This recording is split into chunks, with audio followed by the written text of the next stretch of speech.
Assalamualaikum warahmatullahi wabarakatuh. Yang terhormat Bapak Indra SPMM selaku Kepala SMPN 1 Danau Kembar. Yang kami hormati para wakil kepala SMPN 1 Danau Kembar. Yang kami hormati Bapak Ibu Majelis Guru yang telah hadir di dalam kamar ini. Pertama, puji syukur kita ucapkan kehadiran Allah Subhanahu wa Ta'ala yang telah memberikan rahmat dan kesehatan sehingga kita dapat berkumpul dalam ruangan ini dalam rangka diseminasi program pendidikan guru penggerak mengenai budaya positif. Selawat berinya salam tidak lupa kita hadiahkan pahalanya buat Nabi besar kita Nabi Muhammad SAW. Dengan antara kata Allahumma sholli ala sayyidina Muhammad wa ala sayyidina Muhammad. Baiklah, tanpa memperpanjang kata-kata mukadimahnya, masuk saja kita ke materi diseminasi program pendidikan guru penggerak aksi nyata nomor 21.4 tentang budaya positif oleh Ibu Yani Putri SPD Depok. Waktu dan tempat kami persilahkan.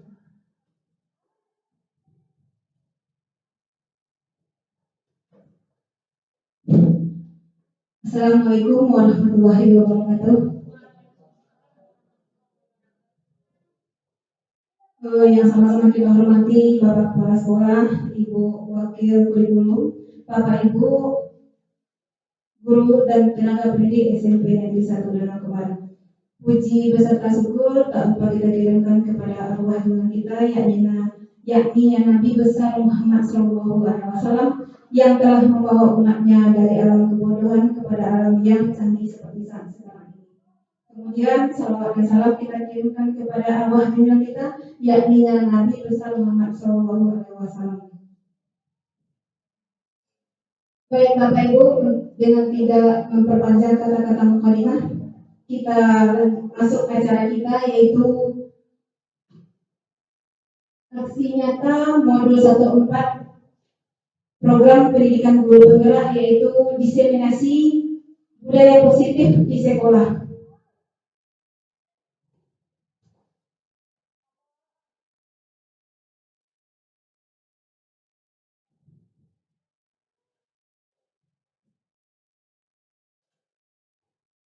Baik Bapak Ibu, sebelumnya saya mohon maaf jika dalam penyampaian mungkin kurang tepat karena saya juga masih dalam proses belajar. Jadi terlebih dahulu saya mohon maaf. Lanjut. Untuk memulai acara kegiatan ini, marilah kita bersama-sama untuk berdoa terlebih dahulu di dalam hati.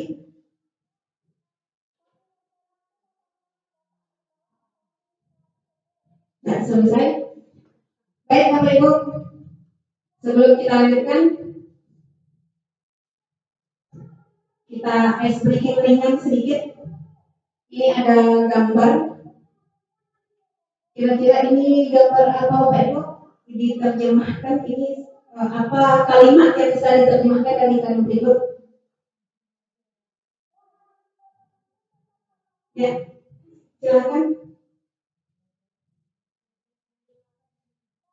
Apa kalimat yang cocok ditampilkan pada gambar berikut ini?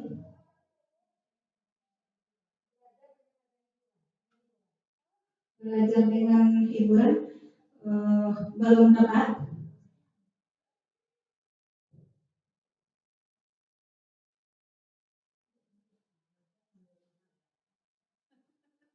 Ya silakan sedikit pemanasan otak. Kira-kira apa kalimat yang tepat dari gambar di samping ini?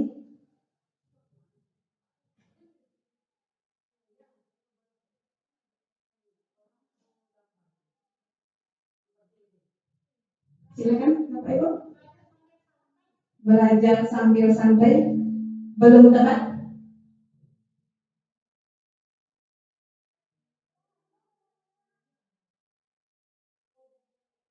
Ngaku.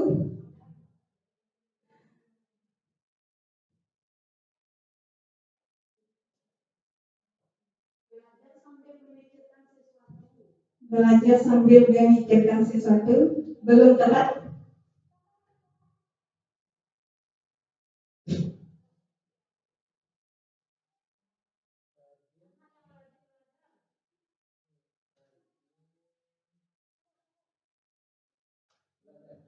Ya, tepat sekali. Jawabannya adalah rajin belajar. Ra tambah jin kemudian belajar. Rajin belajar. Itu terjemahan yang lebih kurang.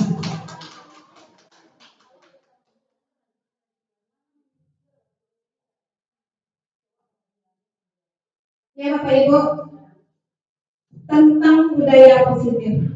Apa yang tersirat di dalam benak kita tentang budaya positif? Silakan Bapak Ibu. Silakan Ibu Fitri. Melakukan sesuatu yang baik menjadi sebuah rutinitas. Bagus, silakan Ibu Presiden.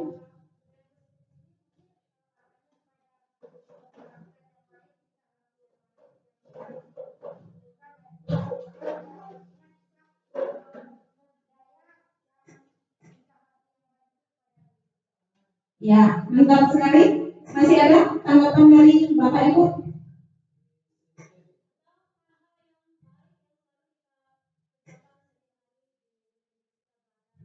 Hal-hal yang baik yang selalu kita kerjakan untuk mencari belajar.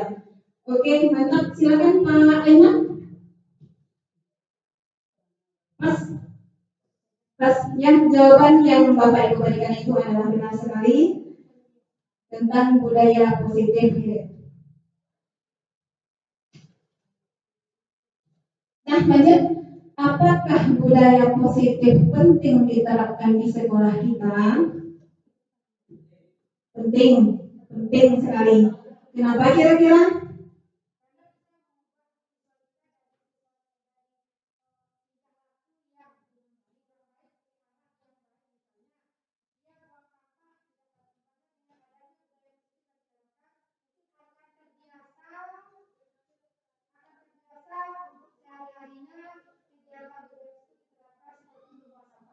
Ya, mantap sekali.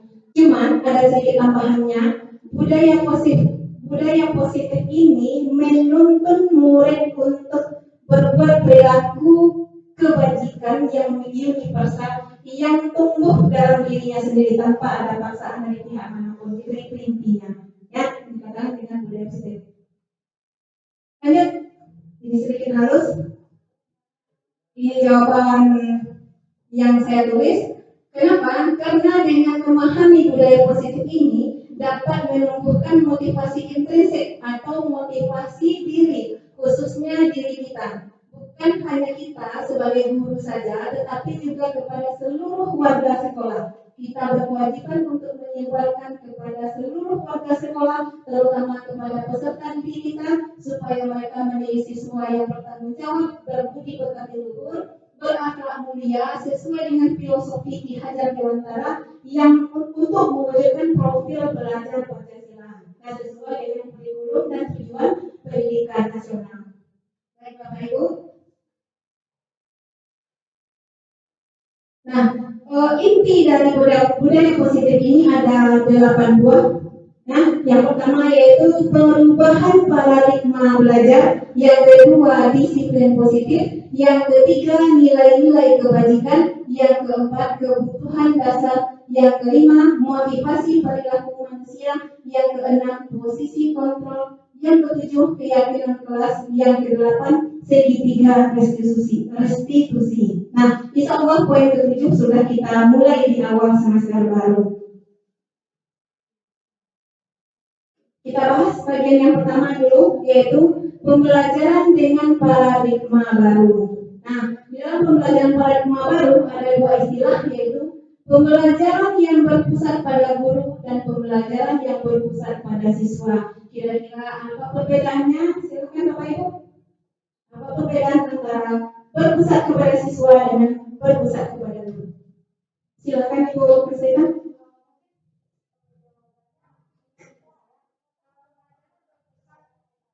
Pada guru hanya di sana memberikan materi. Jadi guru yang peran aktifnya pada aktif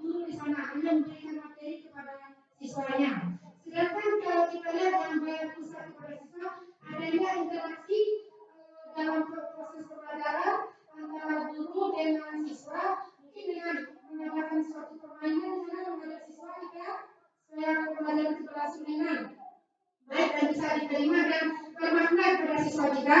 Jadi di sana siswa lebih banyak diberikan kesempatan untuk untuk menyampaikan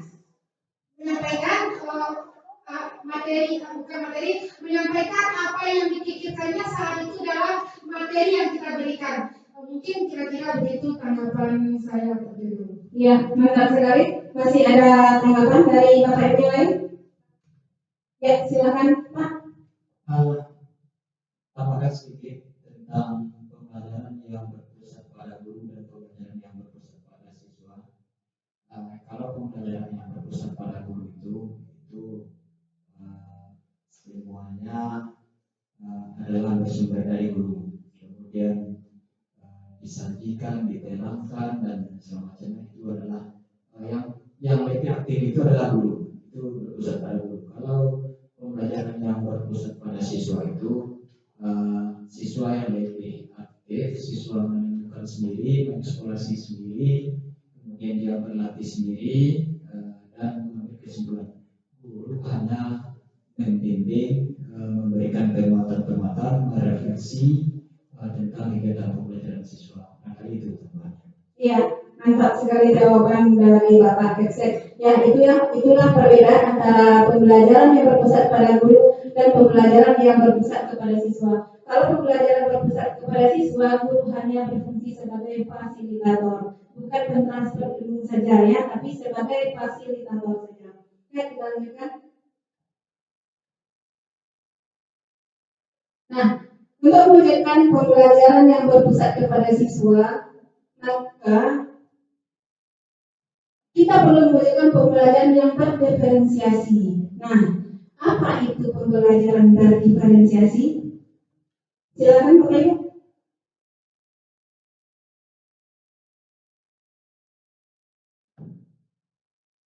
Apa yang maksud dengan pembelajaran berdiferensiasi? Silakan Ibu Arita. Terima kasih pertanyaannya. Kalau pembelajaran yang berdiferensiasi ini melihat kepada pemberian pembelajaran melihat kepada gaya belajar siswa dan minat bakat siswa. Melihat kepada, ya mantap sekali jawaban Ibu Arita. Mungkin ada temannya? Ya silakan Ibu Yati.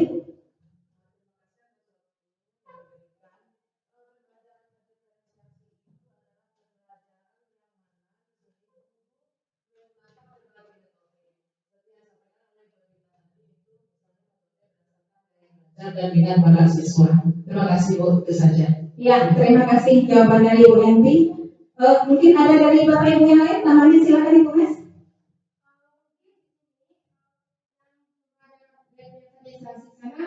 Di dalam kita memberikan materi pembelajaran tidak hanya dengan satu metode. Salah satu metode itu adalah yang metode diferensiasi itu masuk salah satu metode dalam kegiatan pembelajaran kita di kelas.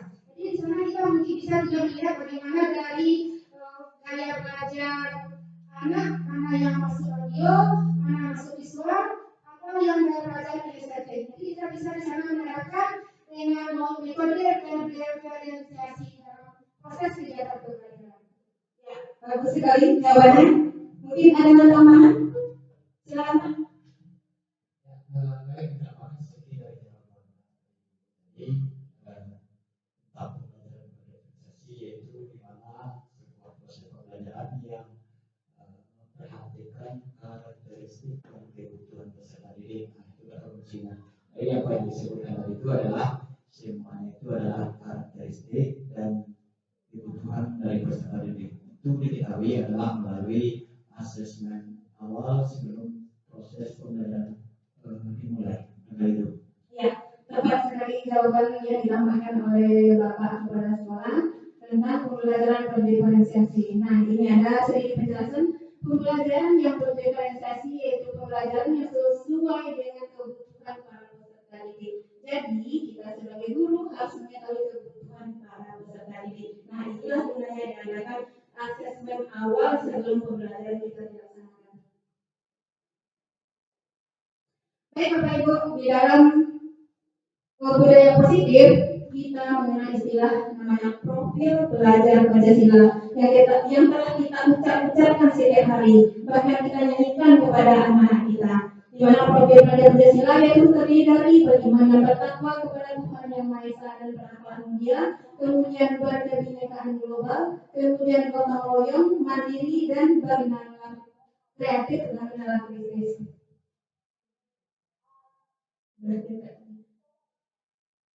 Ya, ini adalah teori kontrol untuk meluruskan miskonsepsi tentang makna kontrol. Nah, jadi kita sebagai guru juga berfungsi sebagai kontrol bagi murid kita. Ini ada beberapa miss, berarti ada sedikit kekeliruan ya. Yang pertama yaitu ilusi guru mengontrol murid. Apa yang maksud itu dengan ilusi mengontrol murid?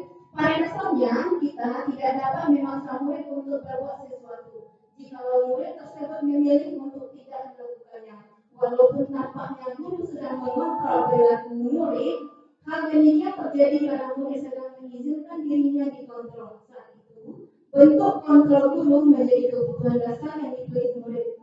Teori kontrol menyatakan bahwa semua perilaku memiliki tujuan, bahkan ada perilaku yang tidak disukai. Jadi, terkadang siswa kita berbuat tidak sesuai dengan harapan, itu tidak terlepas dari kontrol.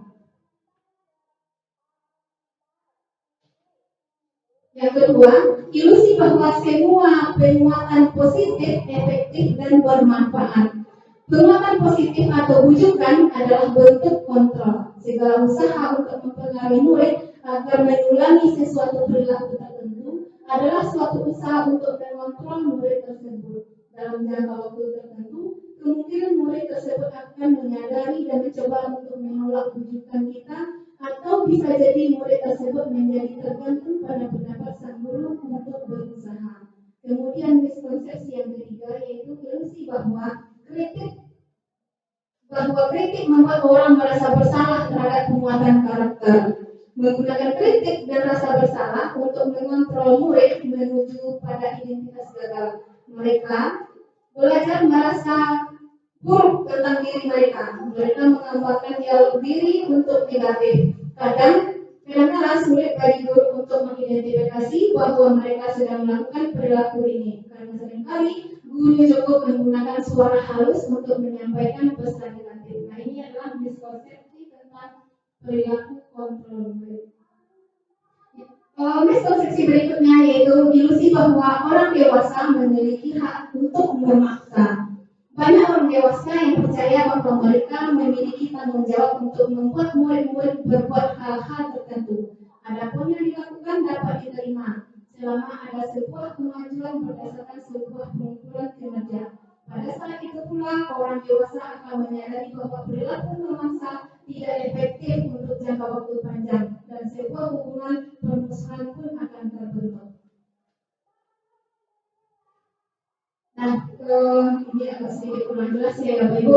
Ini bagaimana seseorang bisa berubah dari paradigma stimulus respon kepada pendekatan teori kontrol. Kita lanjut saja, agak kurang jelas.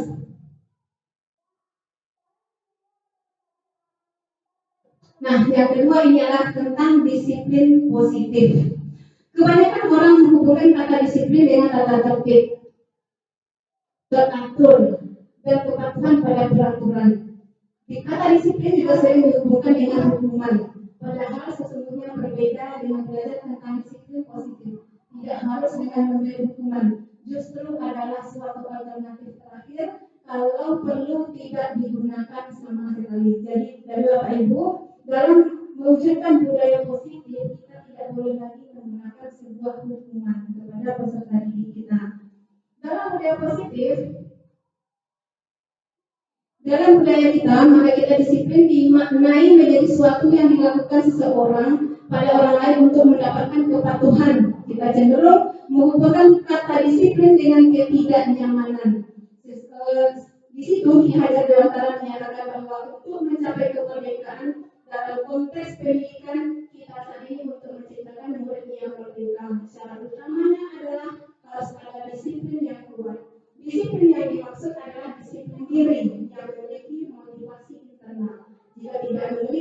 motivasi internal, maka kita memerlukan pihak lain untuk mendisiplinkan kita, atau motivasi eksternal karena berasal dari luar bukan dari dalam. Jadi yang tugas kita sebagai guru, bagaimana kita bisa menumbuhkan motivasi internal dari dalam siswa kita tanpa kalau mereka melakukan sesuatu karena hukuman atau mungkin karena sesuatu ada hadiah, berarti siswa kita melakukan motivasi eksternal. Jadi belum dikatakan itu kalau internal. Kalau internal berarti hati dia yang tergerak. Jadi kalau mereka melakukan karena berarti itu adalah motivasi eksternal.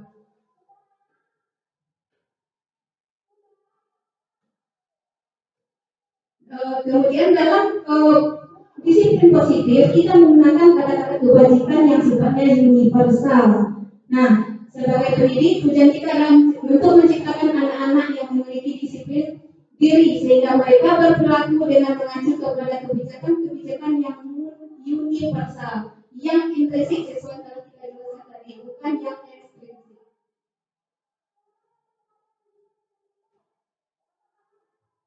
Nah, ini yang dikatakan dengan nilai-nilai universal. Nilai universal yaitu kewajiban yang disepakati bersama. Jadi keyakinan kelas yang kita buat di dalam kelas itu merupakan nilai-nilai universal, datangnya dari seluruh warga yang ada dalam kelas. Kalau seandainya dari guru itu namanya peraturan. Jadi yang dikatakan keyakinan nilai-nilai kebajikan yang universal itu datangnya dari seluruh warga dalam kelas tersebut yang mengandung nilai-nilai kebajikan. Kemudian nilai-nilai kebajikan itu disepakati bersama, lepas dari suku, bangsa, agama, bahasa maupun latar belakang. Nilai ini merupakan payung besar dari sikap dan perilaku kita. Atau nilai-nilai ini merupakan fondasi kita berperilaku. Nilai-nilai kebajikan adalah sifat-sifat yang positif manusia untuk menerapkan tujuan yang mulia yang ingin dicapai setiap individu. Nah, salah satunya adalah nilai-nilai kebajikan yang ingin dicapai setiap manusia yang dikenal dengan istilah profil pelajar Pancasila. Kemudian nilai-nilai kebajikan ini mungkin bisa sebagai referensi bagi Bapak Ibu untuk membuat keyakinan kelas ya. Ini nilai kebajikan profil Pancasila sudah kita ketahui dan sudah dipaparkan sebelumnya tadi. Kemudian ada nilai kebajikan yang lain. Nah, ini nilai kebajikan dari pendapat yang lain. Ini dari Ibu Primary Years Program, yaitu tentang toleransi, rasa hormat, integritas, menghargai, antusias, empati, keinginan, kreativitas, kerjasama, percaya diri, komitmen. Jadi ini bisa nanti referensi bagi Bapak Ibu untuk membuat keyakinan kelas. Ini ada beberapa pendapat. Ini pendapat dari 9 pilar karakter Indonesia. Nilai kebajikan dari 9 karakter Indonesia yaitu cinta Tuhan dan segenap ciptaannya, kemandirian dan tanggung jawab, kejujuran, amanah, diplomatis, rasa hormat, santun, dermawan, suka menolong dan gotong royong, percaya diri, kreatif, bekerja keras, pemimpin dan keadilan, baik, rendah hati, toleransi, kedamaian dan kesatuan. Ini mungkin nanti tambahan untuk Bapak Ibu untuk membuat keyakinan kelas. Kemudian ini nilai kebajikan dari petunjuk seumur hidup dan keterampilan hidup. Nilai keterampilan hidupnya dapat dipercaya, lurus hati, pendengar yang aktif, tidak merendahkan orang lain, memberikan yang terbaik dari diri. Kemudian yang petunjuk hidupnya peduli, penalaran, bekerja sama, keberanian, keingin-tahuan, usaha, keluasan, berorganisasi, kesabaran, ketangguhan hati, kehormatan, memiliki rasa hormat, humor, berinisiatif, integritas, pemecahan masalah, sumber pengetahuan, tanggung jawab, kemudian persahabatan.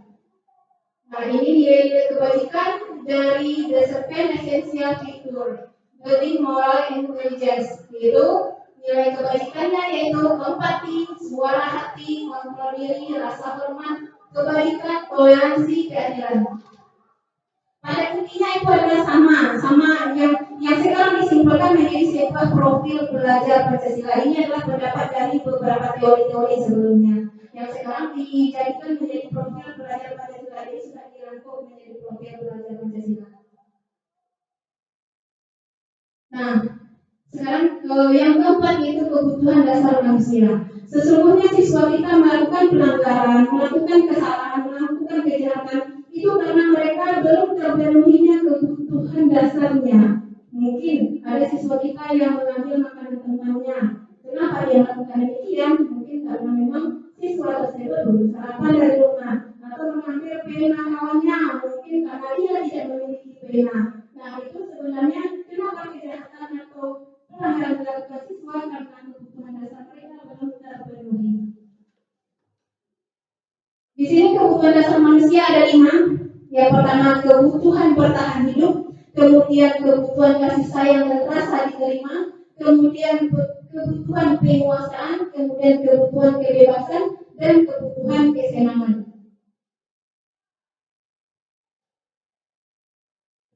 Nah, kita bahas yang pertama, kebutuhan bertahan hidup.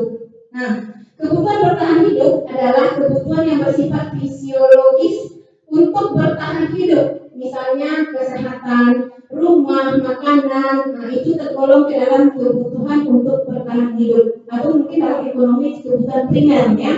Jadi ini yang disebut dengan kebutuhan bertahan hidup. Kalau kebutuhan ini belum terpenuhi, maka siswa kita akan melakukan perbuatan di luar dari yang kita harapkan.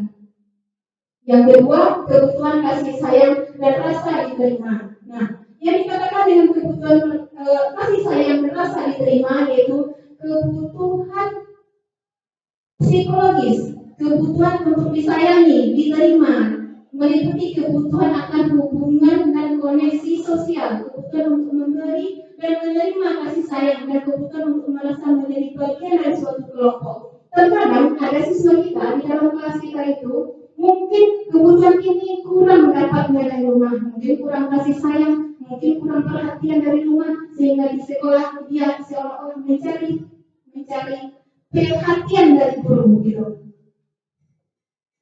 Kemudian kebutuhan penguasaan, kebutuhan pengakuan atas kemampuan. Seorang siswa itu ingin diakui bahwa mereka bisa melakukan. Nah, itu yang dikatakan dengan kebutuhan pengakuan atas kemampuan. Berarti siswa itu ingin dia diakui bahwa oh kamu bisa. Bahkan untuk membuat hal yang oh kamu bisa untuk negatif seperti itu terhadap teman gitu. Jadi itu artinya kebutuhan pengakuan atas kemampuan, baik negatif maupun positif. Kemudian yang keempat, kebebasan, kebutuhan akan pilihan. Kebutuhan akan kebebasan adalah kebutuhan untuk kemandirian, otonomi, memiliki pilihan atau mampu mengendalikan arah hidup seorang anak dengan kebutuhan kebebasan yang tinggi menginginkan pilihan. Mereka banyak bergerak, suka mencoba-coba, makanya terjadilah siswa itu yang nakal, suka mencoba-coba karena dia mempunyai kebutuhan kebebasan. Makanya dia berperilaku seperti itu. Yang kelima, kebutuhan kesenangan, kebutuhan untuk merasa senang. Terkadang siswa mengganggu siswa lain karena dia merasa senang, walaupun yang dilakukan negatif. Atau siswa terlambat, terkadang ada merasa senang demikian, bukan karena keadaan, tapi karena merasa senang. Nah, yang kelima ini motivasi perilaku. Motivasi perilaku manusia. Motivasi itu ada yang motivasi intrinsik dan motivasi intrinsik. Ini ada beberapa kasus, apakah ini termasuk motivasi intrinsik atau ekstrinsik?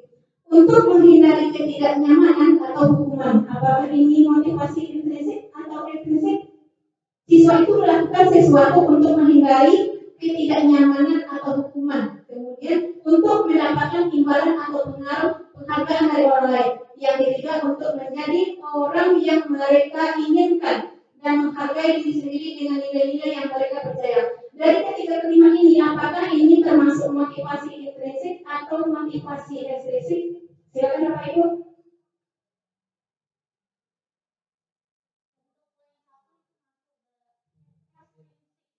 Untuk poin 1 itu termasuk motivasi ekstrinsik untuk menghindari ketidaknyamanan atau hukuman. Misalnya siswa itu mau pergi ke musola, pergi sholat karena untuk menghindari hukuman atau untuk menghindari ketidaknyamanan. Berarti yang pertama itu eksplisit. Yang kedua, untuk mendapatkan imbalan atau penghargaan orang lain. Ini termasuk intrinsik.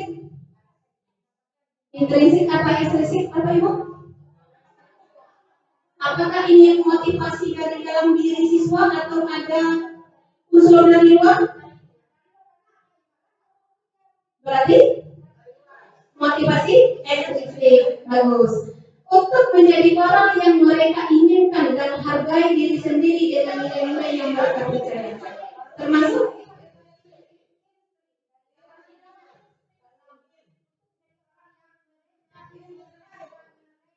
untuk menjadi orang yang mereka inginkan dan menghargai diri sendiri dengan nilai-nilai yang mereka percaya. Berarti dari intrinsik. Oke. Berarti itu intrinsik. Nah, jadi kalau seandainya karena contoh siswa kita sholat karena kemarin kan kita pakai kartu karena ingin mendapatkan kartu, berarti motivasinya ekstrinsik. Siswa kita datang ke sekolah karena mendapatkan uang jajan misalnya, itu motivasi ekstrinsik. Nah, berarti belum tumbuh dari dalam dirinya, berarti belum kesadaran. Kalau begini, saya mau sholat ke musola, saya takut nanti saya dosa. Kalau ini bagaimana? Lalu motivasi intrinsik tumbuh dalam dirinya. Oke.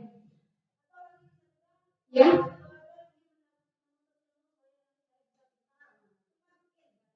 Ya, kalau motivasi ekstrinsik ini, kalaulah tidak ada hukuman, kalaulah tidak ada hadiah, mereka akan turun.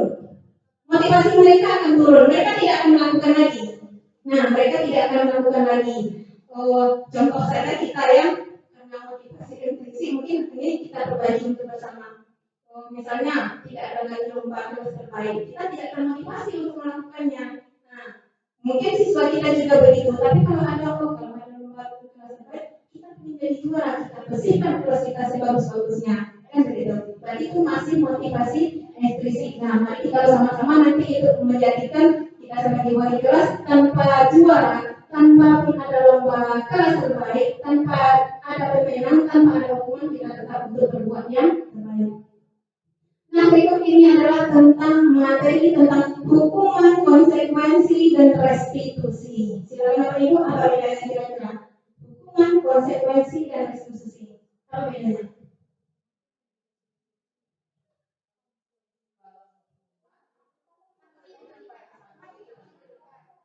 Kalau hukuman,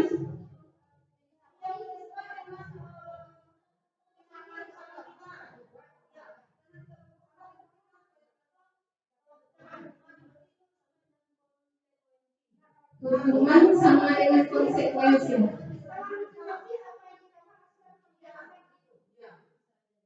Konsekuensi apa yang kita perbuat kita pertanggungjawabkan. Kalau hukuman,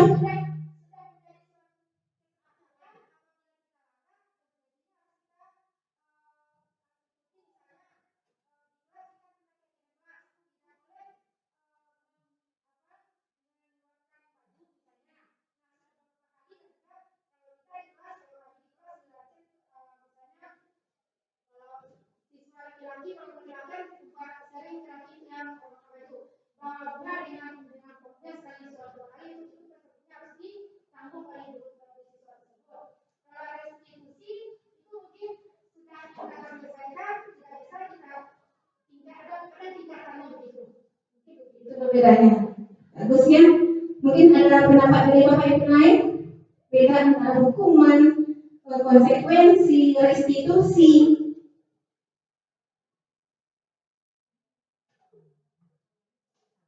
Silakan Ibu Eni.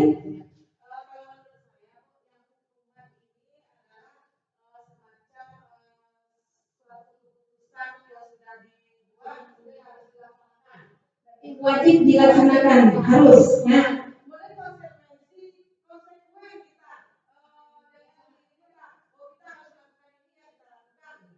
Konsekuensi patuh dengan janji.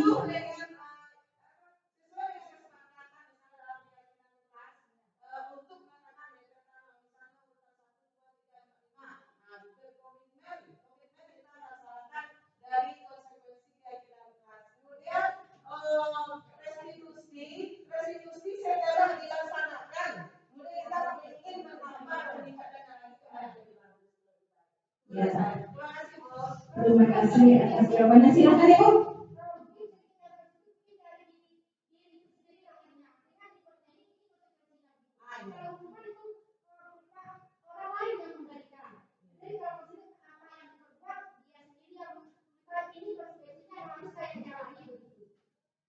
Ya, mantap. Ibu Elita.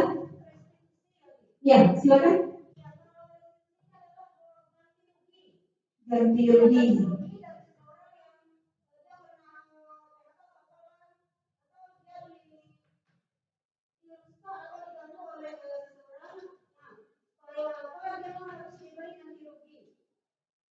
Diberi ganti rugi.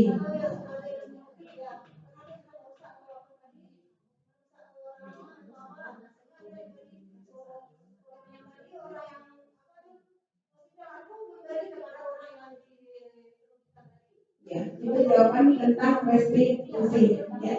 Mari kita lihat jawabannya. Nah, ini dia. Hukuman bersifat satu arah. Nah, datang misalnya hukuman datang dari guru saja. Kemudian tanpa memiliki suatu kesepakatan. Nah, tadi hanya ke siswa kamu harus langsung begitu. Kemudian hukuman diberikan bisa berupa fisik atau psikis. Nah, tadi kamu terlambat, kamu sekarang pilih sampah seperti itu, itu namanya hukuman. Ya, itu namanya hukuman. Karena berbentuk fisik ya. Kemudian konsekuensi sudah disepakati dengan murid. Nah, sudah kita sepakati dengan murid.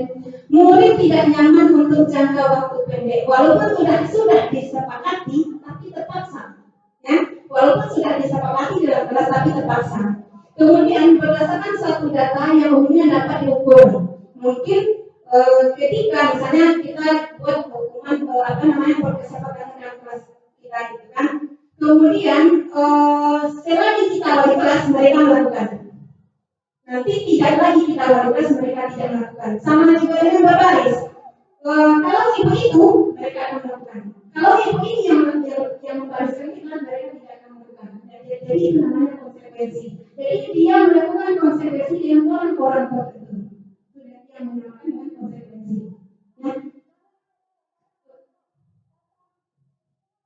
Nah, ini ada sedikit latihan perbedaan hukuman dengan konsekuensi. Nah, mencatat 100 kali dalam buku kalimat saya tidak akan terlambat lagi. Hukuman atau konsekuensi? Ingat tadi perbedaan antara hukuman dan konsekuensi? Hukuman. Oke? Ya, pernah kita lakukan beberapa tahun yang lalu. Ya, mudah-mudahan untuk ke depan tidak kita lakukan lagi. Kemudian lari mengelilingi lapangan basket 2 kali karena terlambat hadir di sekolah. Kamu terlambat lari. Hukuman, konsekuensi? Hukuman, ya hukuman. Kemudian murid diminta untuk push up 15 kali karena tidak menggunakan masker ke sekolah. Hukuman, konsekuensi?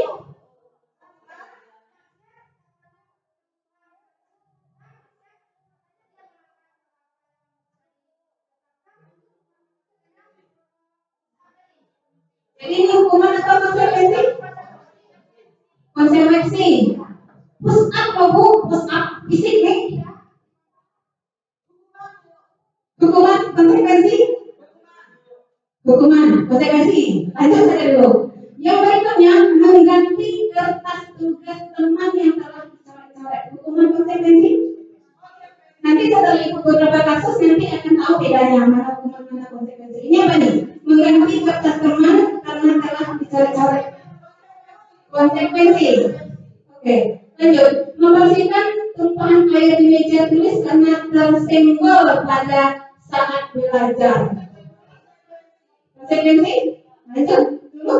Murid disuruh untuk tidak mengenakan sepatu seharian di sekolah karena tidak mengenakan sepatu hitam. Hukuman, konsekuensi? Hukuman? Oke, lanjut dulu. Lari mengelilingi lapangan basket 2 kali dalam ruangan sebelumnya untuk pelajaran PJOK. Bagaimana? lari ke mengelilingi lapangan basket 2 kali karena terlambat 10 menit untuk pelajaran PJOK. Hukuman atau konsekuensi? Hukuman bisa konsekuensi. Pasti. Ya.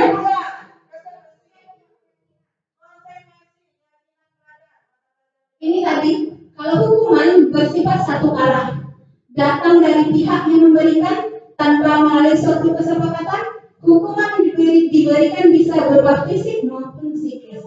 Sementara konsekuensi adalah sudah disepakati murid tidak nyaman untuk jangka waktu pendek berdasarkan suatu data yang umumnya dapat diukur. Nah, ini ada beberapa kasus tadi, inilah jawabannya. Nah, ini Bapak Ibu. Mencatat 100 kali dalam buku kalimat saya tidak akan terlambat jadi hukuman, ya. Kemudian lari mengelilingi lapangan, hukuman fisik, ya. Kemudian murid diminta untuk push up, fisik, ya, berarti hukuman. Kemudian mengganti kertas tugas teman yang telah dicoret itu konsekuensi, tumbuh dari dalam dirinya, sudah dicoret saya ganti, gitu.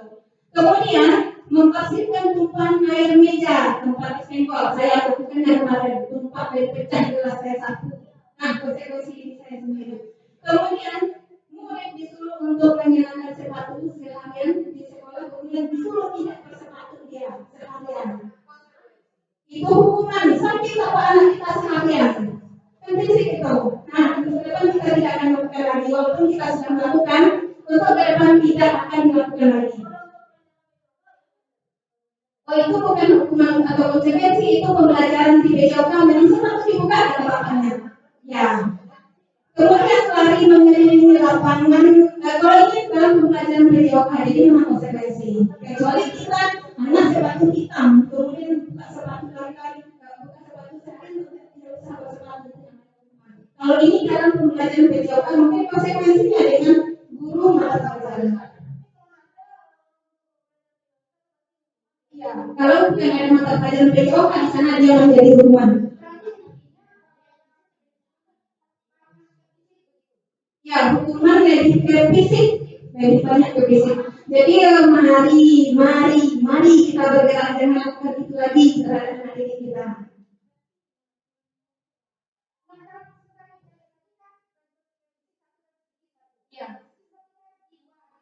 Ya, tertekan, ya.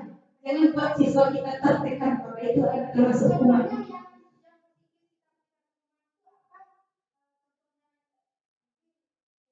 Nah, kira-kira apa Bapak Ibu? Yang dia berupa hukuman tapi dia tidak fisik, begitu maksud hukuman kita.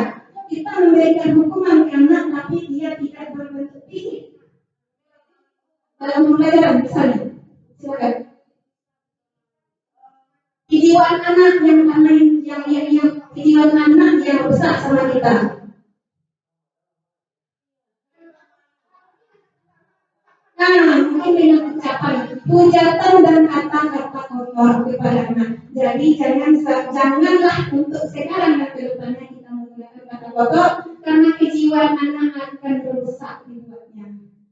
Ya, sekarang perbedaan hukuman, nah ini dia perbedaan hukuman dengan konsekuensi. Hukuman sesuatu yang menyakitkan harus terjadi. Kalau konsekuensi sesuatu harus terjadi. Kemudian hukuman membuat anak sakit fisik maupun hati untuk jangka waktu lama. Kadang anak dendam sama kita karena mulut kita. Nah, kemudian konsekuensi membuat anak merasa tidak nyaman dalam jangka waktu pendek. Kemudian hukuman anak membenci kedisiplinan. Gara-gara kedisiplinan tidak boleh buka sepatu, jangan tidak bersepatu, benci siswa sama kedisiplinan jadinya. Kemudian konsekuensi anak menghargai disiplin. Kemudian kalau hukuman itu paksaan, kalau konsekuensi stimulus dan tanggapan. Hukuman mendorong anak menyakiti diri sendiri. Kalau konsekuensi mendorong anak agar mudah menyesuaikan diri. Kemudian hukuman konsep diri yang buruk. Kalau konsekuensi konsep diri yang baik.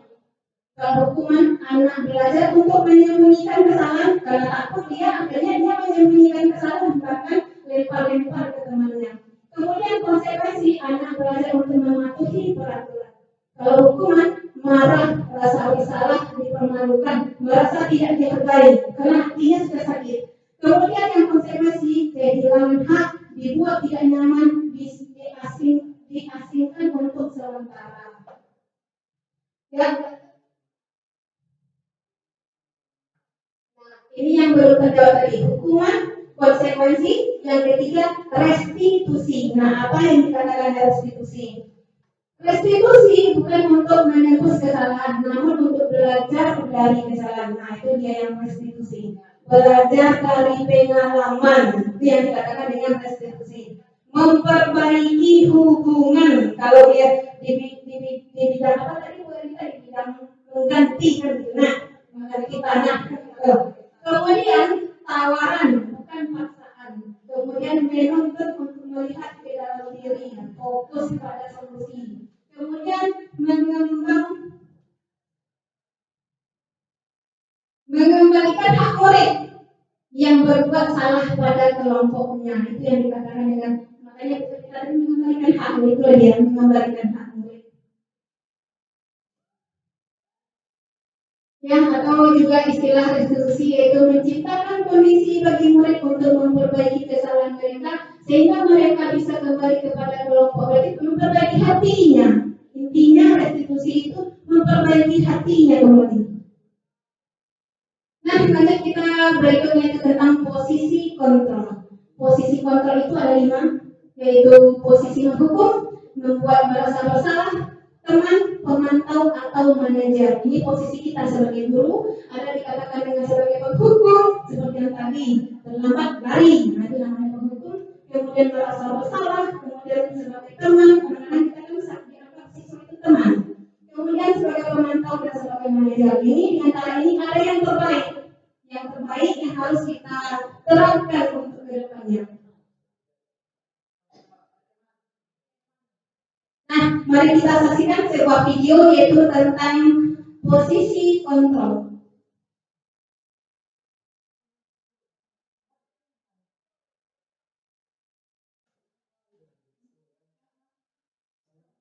Insya Allah dengan menyaksikan video ini banyak hal yang akan kita rubah dalam posisi kita sebagai guru.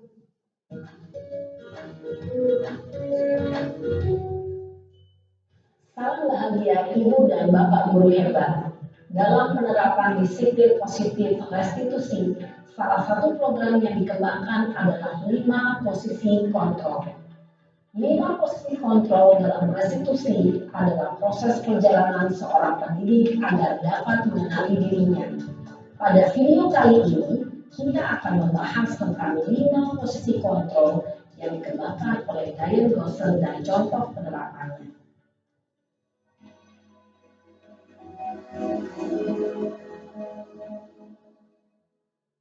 Lima posisi kontrol itu adalah 1. Posisi penghukum. 2. Posisi pembuat merasa bersalah. 3. Posisi teman. 4. Posisi pemantau atau monitor. Dan 5. Posisi manajer. Untuk lebih memahami kelima posisi tersebut, mari kita saksikan kasus Naren yang terlambat hadir 20 menit di sekolah dan melihat bagaimana kelima posisi kontrol dalam menghadapi masalah tersebut.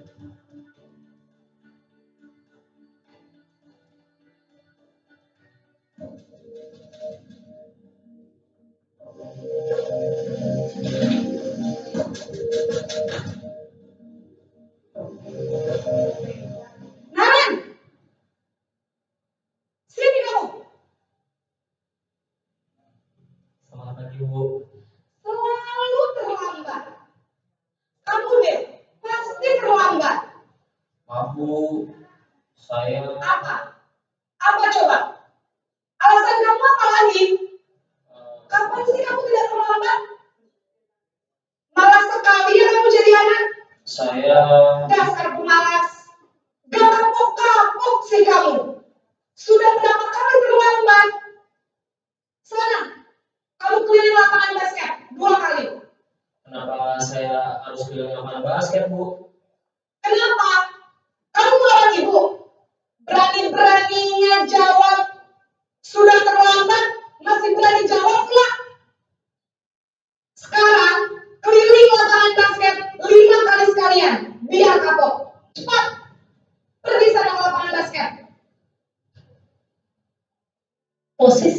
hukum biasanya berbicara dengan nada tinggi, menghardik, menunjuk-nunjuk, menyakiti, dan menyindir.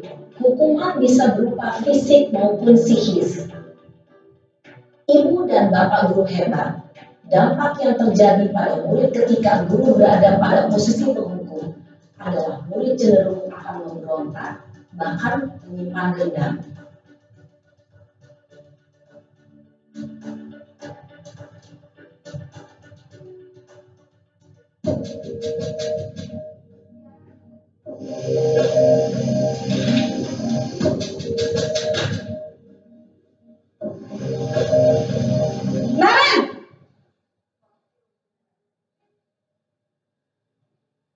Selamat pagi, Bu. Naren, kamu kenapa terlambat lagi, nak? Ya Tuhan, Naren. Kamu senang ya bikin ibu susah ya? Kalau kamu terlambat lagi, nanti ibu yang ditegur bapak kepala sekolah, nak.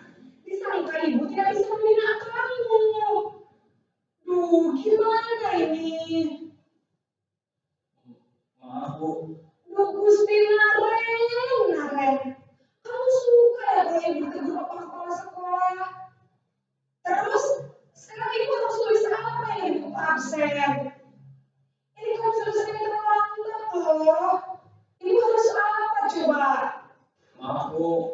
Maaf sekali. Ya sudah, lain kali jangan bikin ibu susah lagi ya, nak ya. Ibu tidak akan kuat lagi kalau kamu gini terus. Bisa jantungan kalau ibu tegur bapak kepala sekolah. Sana cepat ke kelas. Maaf ya, Bu. Maaf sekali. Posisi membuat rasa bersalah, berbicara dengan nada tenang, cenderung lembut. Namun kata-kata yang diutarakan membuat murid merasa menjadi orang yang gagal, memandang buruk dirinya sendiri, merasa tidak berharga, dan tidak sanggup membahagiakan orang lain. Ketika guru mengambil posisi pembuat rasa bersalah, murid akan menganggap dirinya yang bersalah dan ia akan menyimpan emosi negatif tersebut di dalam dirinya.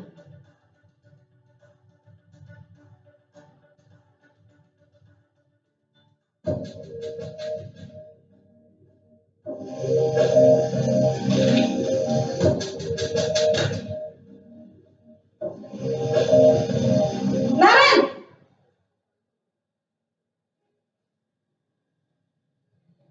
Selamat pagi, Bu.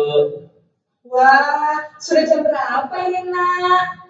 Terlambat lagi ya, sayang. Iya, Bu. Habis ibu saya lupa membangunkan saya, Bu. Kamu malah menyalahkan ibu kamu. Kamu bukannya anak yang larinya paling kencang. Kok terlambat sih? Iya, Bu. Saya memang terlambat bangun tadi. Jadi, biarpun saya kencang, tetap gak kenyang, Bu. Ya sudah sana. Nanti lain kali larinya lebih kencang lagi ya. Biar gak terlambat lagi. Bikin seneng ibu. Demi ibu. Bisa kan? Bisa, Bu. Ya sudah sana masuk kelas. Ibu beresin urusan absen kamu. Kamu ini ada saja. Dalam posisi teman, guru berbicara dengan nada suara ramah, akrab, cenderung bersenda gurau untuk menjaga suasana tetap santai. Murid akan merasa senang, aman, dan akrab dengan guru. Identitas yang tercipta adalah identitas sukses atau berhasil. Namun, perlu diingat, karena ini masih dorongan eksternal, maka ada faktor ketergantungan dari murid kepada orang tertentu. Di sini guru absennya, sehingga di lain waktu murid bisa berperilaku baik, namun hanya kepada orang-orang tertentu saja.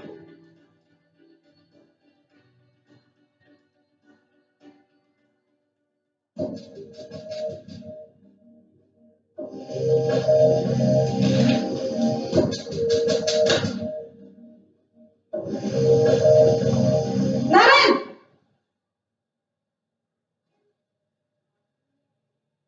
Selamat pagi, Bu. Naren, apa peraturan sekolah kita tentang jam berapa kita harus masuk sekolah, nak? Kita harus di sekolah jam 7, Bu. Iya betul, sekarang sudah jam 7.20. Naren sudah tahu konsekuensinya jika terlambat hadir. Lalu saya harus tinggal kelas pas jam istirahat selama 20 menit. Iya benar, konsekuensinya demikian. Jadi nanti jam 9.30 pas istirahat, kamu harus tinggal di kelas, kerjakan tugas tambahan untuk ketertinggalan kamu, ya? Baik, Bu. Posisi pemantau mengandalkan penghitungan atau data untuk mengontrol murid. Guru mengarahkan murid berdasarkan peraturan dan konsekuensi. Seorang pemantau menunjukkan bahasa tubuh dan ekspresi wajah yang datar dan cenderung formal.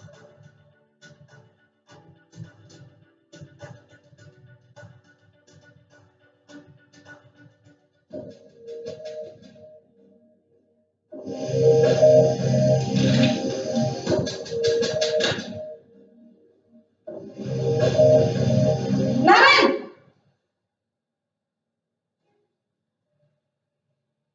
Selamat pagi, Bu.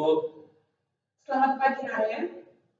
Maaf, Bu, saya terlambat. Iya, sekolah masuknya jam 7, sekarang sudah jam 7.20. Jadi sekarang bagaimana ini Naren? Maaf, Bu, saya lupa soal saya semalam. Baiklah, menurut kamu, kira-kira sekolah yang mana yang perlu kamu tingkatkan? Menghargai diri sendiri dan orang lain mungkin ya, Bu. Setuju. Jadi, apakah Naren meyakini prinsip saling menghormati tersebut? Iya, Bu, saya meyakininya. Apakah Naren bersedia memperbaiki masalah keterlambatan ini? Bersedia, Bu. Bagaimana kamu akan memperbaiki masalah keterlambatan ini? Saya akan coba untuk tinggal bertanggung alam saya, Bu. Baik, kalau Naren bawa alam di rumah, ada orang yang kira-kira bisa bantu mengingatkan tidak? Ada, Bu. Kakak saya, Kak Emma. Ada lagi selain Kak Emma? Selain Kak Emma, ada ibu saya. Baik, jadi yang mengingatkan Naren adalah Kak Emma dan ibu kamu ya. Kira-kira akan mulai start alarm kapan nih Naren? Setelah pulang sekolah, akan segera saya lakukan. Baik, jadi Naren akan setel alarm untuk bangun besok pagi dan akan diingatkan oleh kakak dan ibu dan Naren ya. Ada lagi yang mungkin perlu dilakukan Naren agar tidak terlambat bangun lagi? Tidak ada, Bu. Baik Naren, terima kasih untuk kerjasama kamu. Sekarang kamu perlu kembali ke kelas untuk belajar. Baik, Bu. Terima kasih. Posisi manajer adalah posisi kontrol yang disarankan untuk membimbing murid memiliki sikap disiplin yang positif, yaitu murid yang mandiri, bertanggung jawab, dan dapat memecahkan masalah. Tujuan dari posisi ini adalah agar murid dapat berefleksi atas tindakannya. Guru akan dengan tulus memberikan pertanyaan-pertanyaan bermakna, sehingga membuat murid dapat belajar dari kesalahannya dan mencari sebuah solusi untuk menyelesaikannya. Ibu dan Bapak guru hebat, setelah mengamati adegan kelima posisi kontrol tadi, kira-kira posisi mana yang paling ideal? Posisi mana yang dapat menunjang motivasi intrinsik murid? Ya, tentu posisi manajer. Posisi ini memang posisi ideal yang ingin dituju setiap pendidik. Pada posisi inilah, guru dapat menerapkan disiplin positif yang berpihak pada murid, yang memerdekakan murid. Perjalanan seorang pendidik tentunya tidak mudah untuk sampai pada posisi seorang manajer. Namun, tujuan kita pasti, yaitu menciptakan murid-murid yang mandiri, merdeka, dan bertanggung jawab. Semoga penggambaran 5 posisi kontrol yang telah diperlihatkan ini dapat menjadi ajar refleksi bagi kita semua, agar dapat terus mengasah dan menerapkan disiplin positif yang memerdekakan murid. Mari terus berlatih dan bersemangat. Selamat menerapkan. Salam dan bahagia Ibu dan Bapak guru hebat.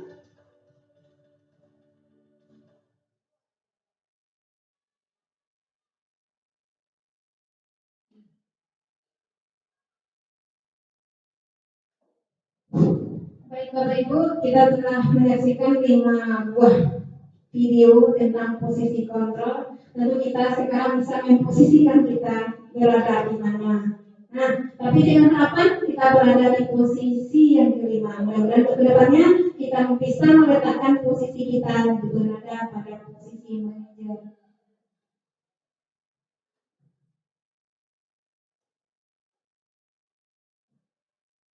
Ini adalah penjelasan yang tadi, mungkin tidak perlu diulang kembali. Ya, silakan Ibu.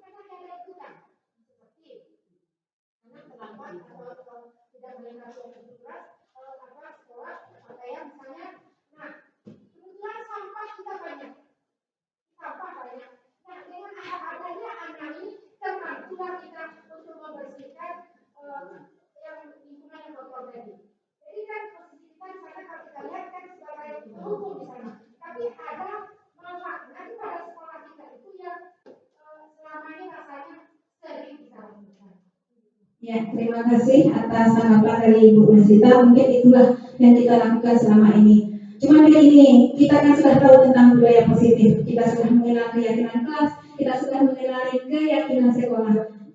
Itu terjadi karena sebelum-sebelumnya kita belum memiliki keyakinan.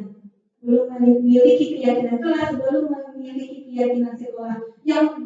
Yang mana unsur-unsur yang ada di dalam keyakinan kelas itu adalah yang kemungkinan hukuman yang akan kita berikan kepada anak, jadikanlah itu sebagai keyakinan kelas. Contoh, jaga kebersihan. Nah, jadi siswa kita buatlah keyakinan kelas itu, keyakinan sekolah itu supaya siswa tidak akan membuang sampah, sehingga kita tidak akan membuat siswa lagi untuk memungut sampah. Nah, mungkin seperti itu, menjaga lingkungan sekolah. Kita tidak akan menghukum seperti itu lagi, karena sudah ada di keyakinan yang sudah mereka yakini dan tidak akan mereka lakukan lagi. Jadi kita sekarang berangsur-angsur menuju ke sana. Ya, silakan. Ya, Pak, silakan.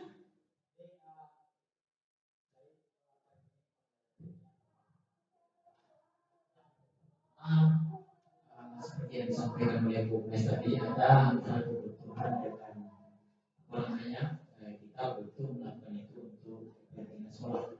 Namun di sini yang perlu adalah pola kesadaran. Bagaimana kita membuat alurnya itu sebuah kepentingan kita itu nantinya menjadi sebuah kesadaran bagi siswa bahwa memungut sampah itu atau meletakkan sampah pada tempatnya itu adalah suatu hal yang sangat penting dan menjaga keindahan sekolah.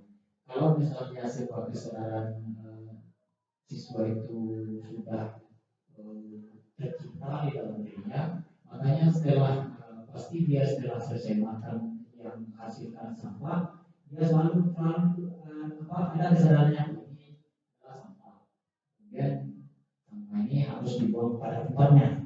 Nah, jadi barangkali Bapak dan Ibu agar kita tidak jatuh kepada ranah hukum adalah dengan pola kesadaran dari bagaimana menanamkan kepada anak didik kita itu menjadi sebuah kesadaran bagi masing-masing mereka. Barangkali itu teman.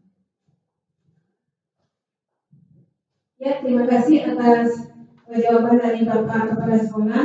Jadi yang tugas kita sekarang bagaimana kita bisa menumbuhkan motivasi intrinsik dari siswa kita. Nah, kalau sudah motivasi intrinsik yang tumbuh dalam diri siswa kita, insya Allah kita ansur, insya Allah berubah. Insya Allah berubah. Mari kita coba melakukan bersama-sama. Ya, kira-kira masih ada tanggapan? Ya, kita lanjutkan dengan yang ketujuh, yaitu tentang keyakinan kelas. Mengapa keyakinan kelas kenapa bukan peraturan? Silakan Pak Ibu, kenapa bukan peraturan? Kenapa sekarang? Tadi dari awal-awal sudah disinggung sedikit demi sedikit tentang keyakinan kelas dan peraturan. Ya, silakan Ibu.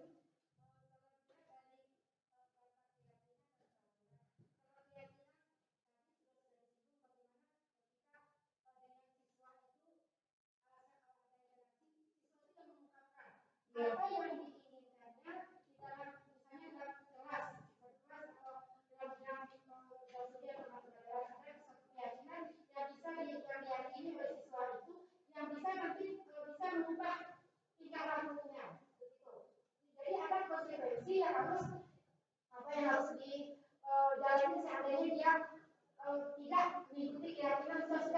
dan diri sendiri tuh yang dibuka mereka.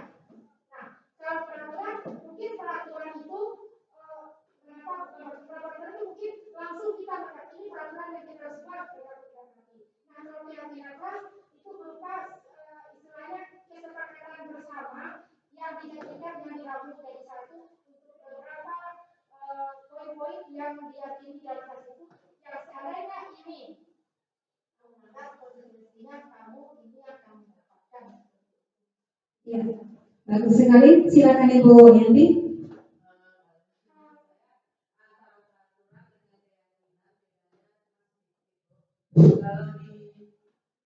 Kalau di peraturan, keduanya sama-sama disepakati itu, peraturan dan keyakinan sama-sama disepakati.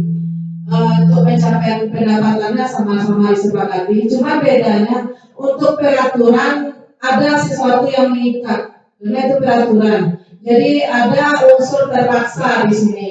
Kalau menurut pendapat saya ada keterpaksaan di sebuah aturan, kadang-kadang berlawanan dengan hati nuraninya. Tapi kalau keyakinan ini kita hubungkan dengan hatinya. Jadi gini, kalau dihubungkan dengan hati, berarti dia yakin kalau dia buat seperti ini. Karena yang saya dengar juga ya, dalam membuat keyakinan kelas ada dengan video guys. Tidak boleh lagi pakai kata jangan, ya bolehnya tidak boleh lagi pakai kata dilarang. Jadi belajar dengan tenang. Belajar dengan tenang kita tidak seolah tidak memerintahkan, tapi itu ada datangnya dari naluri. Jadi di situ akan timbul unsur baiknya. Bisa itu bagusnya keyakinan. Kalau menurut saya, terima kasih Bu, itu saja. Baik, terima kasih. Mantap sekali jawabannya. Bapak Ibu, kenapa keyakinan kelas? Kenapa tidak peraturan? Kalau peraturan itu sudah dibahas sebelumnya ya. Kalau peraturan itu mungkin datangnya dari orang yang lebih tinggi, misalnya dari kita sebagai guru kepada siswa itu adalah peraturan. Tapi kalau keyakinan kelas itu adalah sudah kita sepakati bersama dalam kelas sesuai dengan nilai-nilai kebajikan yang sifatnya universal. Nah, itu bedanya antara keyakinan dengan peraturan. Ya, makanya keyakinan kelas itu mengandung nilai-nilai kebajikan. Kita tidak boleh menyatakan atau ini di sini ada beberapa saya membuat keyakinan kelas untuk siswa yang siap masuk ke dalam lapor T. Jadi kita tidak boleh menggunakan dilarang, tidak boleh harus. Nah, tidak boleh menggunakan seperti itu lagi. Kita perhalus kalimatnya gitu. Masih ada apa? Tidak, kita lanjutkan. Nah, ini adalah pembentukan keyakinan sekolah atau keyakinan kelas. Mungkin kita sudah menerapkannya ya. Mungkin setelah materi ini mungkin ada yang perlu diperbaiki atau mungkin ada ditambah atau mungkin ada dikurangi. Yang mana keyakinan kelas itu bersifat lebih abstrak daripada peraturan yang lebih rinci dan konkret. Kemudian keyakinan kelas itu berupa pernyataan universal. Kemudian pernyataan keyakinan kelas senantiasa dibuat dalam bentuk positif. Kemudian keyakinan kelas hendaknya tidak terlalu banyak sehingga mudah diingat dan dipahami oleh semua warga kelas. Kemudian keyakinan kelas sebaiknya sesuatu yang dapat diterapkan di lingkungan tersebut. Kemudian semua warga kelas hendaknya ikut berkontribusi dalam pembuatan keyakinan kelas lewat kegiatan curah pendapat. Kemudian bersedia meninjau kembali keyakinan kelas dari waktu ke waktu. Jadi keyakinan kelas ini setiap pelajaran dimulai bacakan, setiap pelajaran dimulai dibacakan. Nah, Pak anak melanggar, ingat keyakinan kelas kita apa? Dan kita masuk ke sana sehingga siswa timbul motivasi. Oh ya, mari kita menyepakati itu. Jadi kita tidak boleh melanggar dari itu anak kita. Nah, yang terakhir itu tentang segitiga restitusi. Segitiga restitusi adalah suatu proses yang dijalankan oleh guru agar dapat menghasilkan murid yang mandiri dan bertanggung jawab. Nah, ini adalah yang tadi masih tersangkut dengan masalah motivasi intrinsik. Ada 3 cara penyelesaian masalah segitiga restitusi. Jadi kalau kita menghadapi permasalahan dengan anak, maka caranya ada 3. Sesuai dengan yang posisi sebagai manajer tadi ya, itu adalah penyelesaian masalah dengan cara segitiga resolusi. Yang pertama, stabilkan identitasnya dulu. Yang kedua, validasi tindakannya yang salah. Yang ketiga, menanyakan keyakinan kelas mana yang telah mereka langgar. Nah, nanti ada video bagaimana cara kita menyelesaikan permasalahan yang kita hadapi terhadap anak kita. Nah, ini ada sedikit video tentang penyelesaian permasalahan dengan siswa.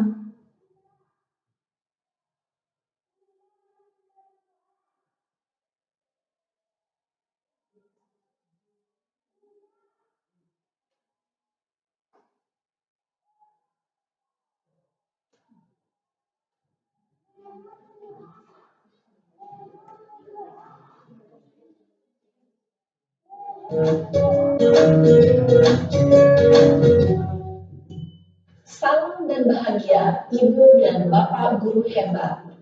Pada video kali ini kita akan membahas tentang salah satu program disiplin positif yang diterapkan di lingkungan sekolah yang dikenal dengan nama restitusi.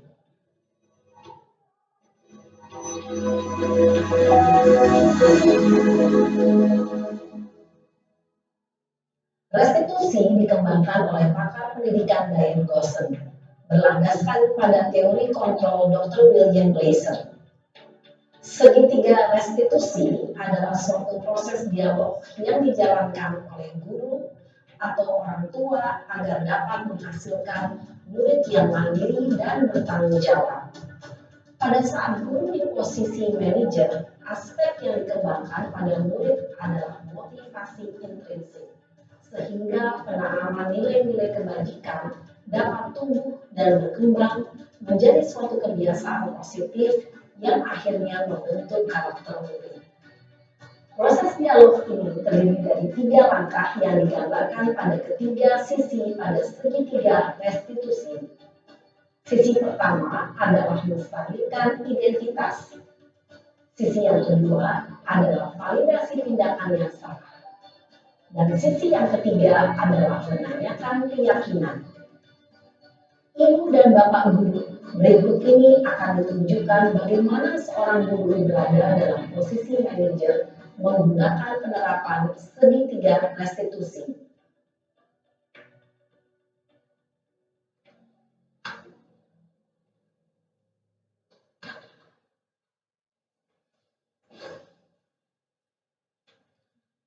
Siang Sarah. Siang Pak. Sudah lama gak ketemu Sarah. Kenapa hari ini ada di sini? Kesel Pak, kesel banget. Masa aku dikatain tukang fitnah Pak? Ya aku marah lah. Aku malah dikatain Eka di depan kelas. Kesel banget. Oh begitu. Ya pasti kamu marah dan kesal. Bapak juga akan marah apabila ada yang menuduh Bapak seperti itu. Kemudian pada saat itu kamu mau melakukan apa? Ya saya langsung ngatain Eka lah Pak. Kesel banget. Saya bentak-bentak dia depan teman-teman lain. Oh begitu. Pasti kamu melakukan seperti itu karena suatu alasan tertentu kan? Iya lah, masa saya diam saja Pak? Ya saya bela diri lah. Masa saya dituduh tukang fitnah? Ya wajar lah. Mempertahankan harga diri itu sesuatu yang penting buat kamu. Untung kamu tidak bertindak lebih gegabah lagi. Hanya membentak-bentak. Iya Pak. Untung saya masih bersabar dan hanya membentak saja. Sudah gemes padahal, saya pasti bela diri lah. Ya pasti ya. Tapi kamu memilih untuk tetap bertahan dan bersabar. Kamu memilih untuk tidak berbuat lebih parah lagi bukan? Iya. Nah, sekarang coba kita lihat lagi. Tindakan kamu yang bentak-bentak Eka di kelas.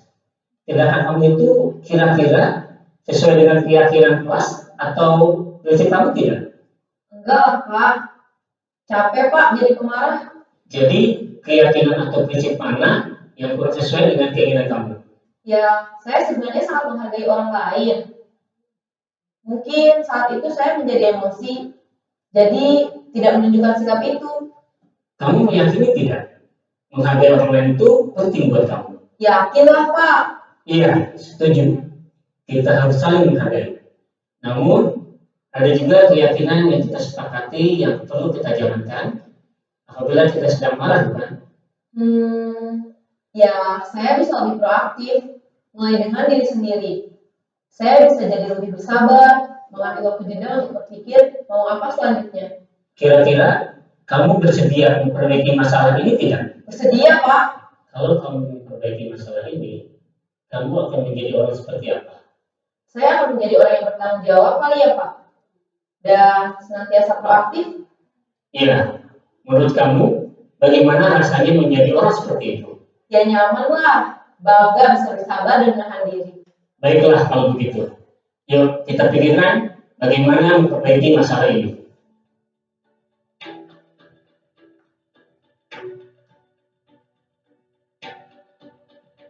Ibu dan Bapak guru hebat, baru saja kita menyaksikan contoh bagaimana seorang guru berada dalam posisi manajer menggunakan penerapan segitiga restitusi. Mari kita bahas satu persatu.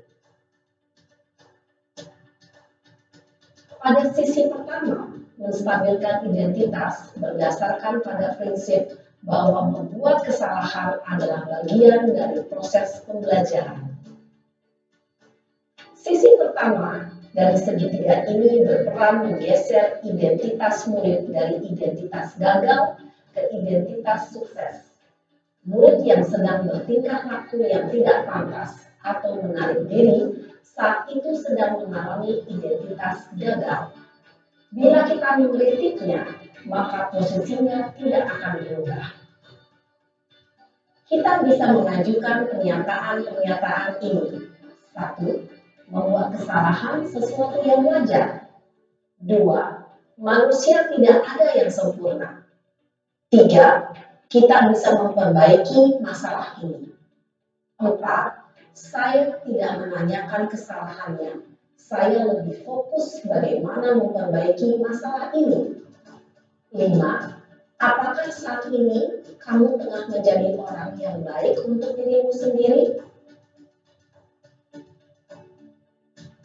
Pada sisi kedua, validasi tindakan yang salah berlandaskan pada prinsip bahwa setiap perilaku berupaya memenuhi suatu kebutuhan tertentu. Guru yang telah memahami teori kontrol akan bergeser dari pemikiran stimulus respon menjadi proaktif dan mencoba untuk mengenali tujuan dari perilaku murid, mengenali dan mengakui kebutuhan murid ini dapat memperbaiki hubungan dengan murid tersebut. Pernyataan atau pertanyaan bisa disampaikan dengan nada suara tidak menghakimi atau memojokkan, sehingga dapat mengembalikan murid pada posisi positif. 1. Kamu bisa saja bertindak lebih gegabah lagi dari ini. 2. Kamu bukan melakukannya tanpa suatu alasan tertentu. 3. Kamu melakukannya karena mempertahankan sesuatu yang penting bagimu. 4. Mungkin kamu bisa mempelajari suatu perilaku baru yang lebih efektif. Bersediakah kamu mempelajarinya? Selanjutnya, kita akan simak sisi terakhir, yaitu menanyakan keyakinan. Teori kontrol menyatakan bahwa pada dasarnya kita termotivasi secara intrinsik. Pada saat perilaku yang salah telah divalidasi dan identitas sukses telah stabil, maka murid telah siap mengaitkan keyakinan-keyakinannya dengan tindakannya yang salah, dan pemikirannya telah bergeser ingin menjadi orang yang dituju. Pertanyaan-pertanyaan ini dapat mengaitkan keyakinan-keyakinan yang dianut murid. 1. Sebagai keluarga atau kelas, apa yang kita yakini? 2. Nilai-nilai apa yang telah kita sepakati? 3. Seperti apa gambaran sebuah kelas yang ideal bagi kami? 4. Kamu ingin menjadi orang seperti apa?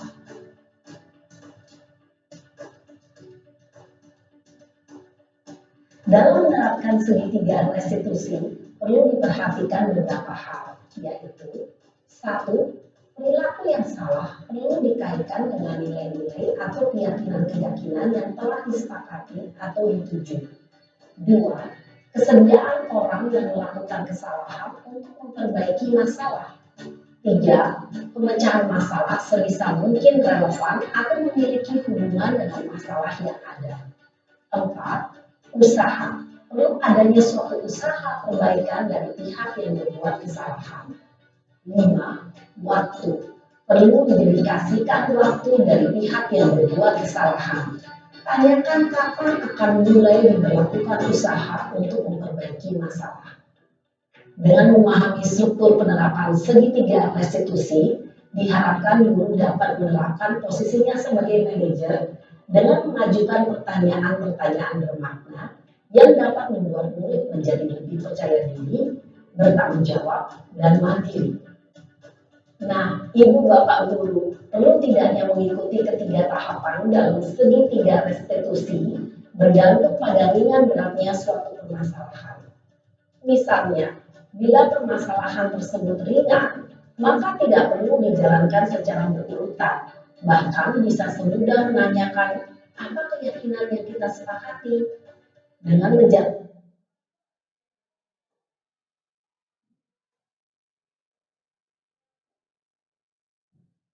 Baik Bapak Ibu, itu cara penyelesaian masalah dengan cara segitiga restitusi. Mudah-mudahan untuk kedepannya kita bisa menerapkan cara penyelesaian masalah terhadap anak-anak kita. Jadi posisi kita adalah sebagai seorang manajer.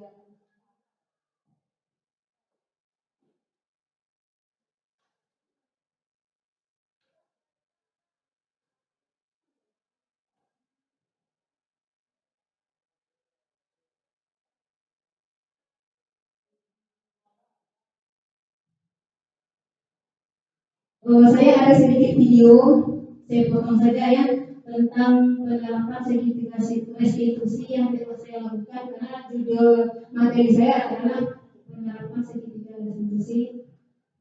Saya sudah mencoba mempraktekannya.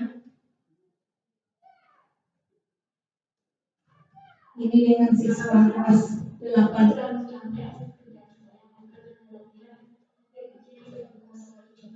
Oh gitu. Ya, wajarlah kalau kamu marah ya, dan kesal. Jika itu berada di posisi kamu, itu juga perlakuan yang sama. Lalu, apa yang kamu lakukan saat ini?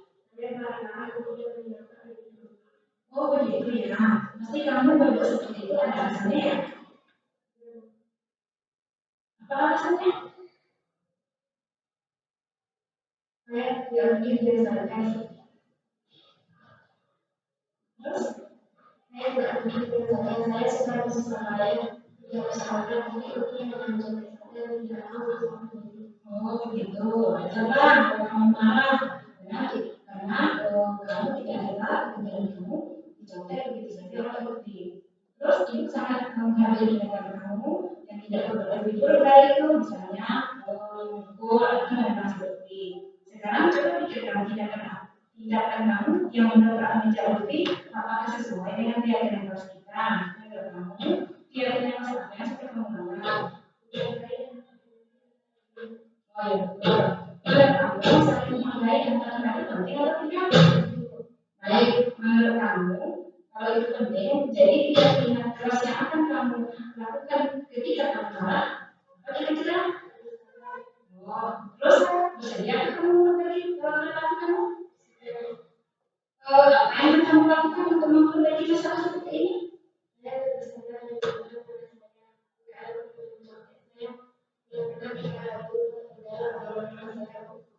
Ya, tepat sekali. Terus ya, terus belajar ya. Sekarang kembali ke kamu.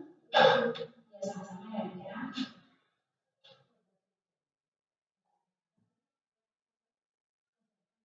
Nah itu tentang video segitiga restitusi yang telah saya coba terapkan di kelas kebetulan dengan siswa kita warga Jannah.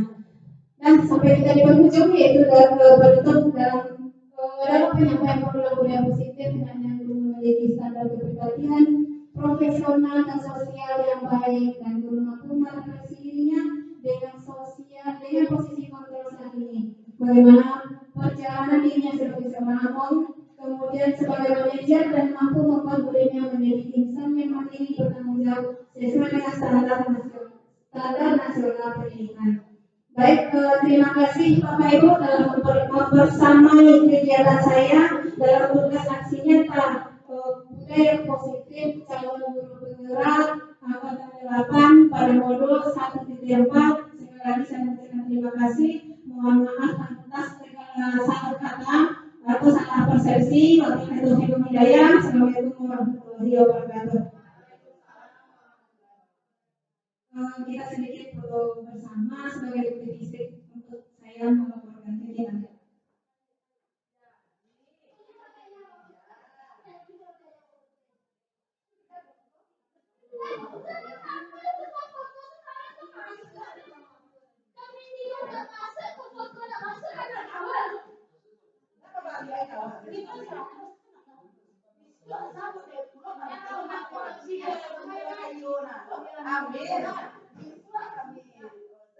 Kami kena di dasar.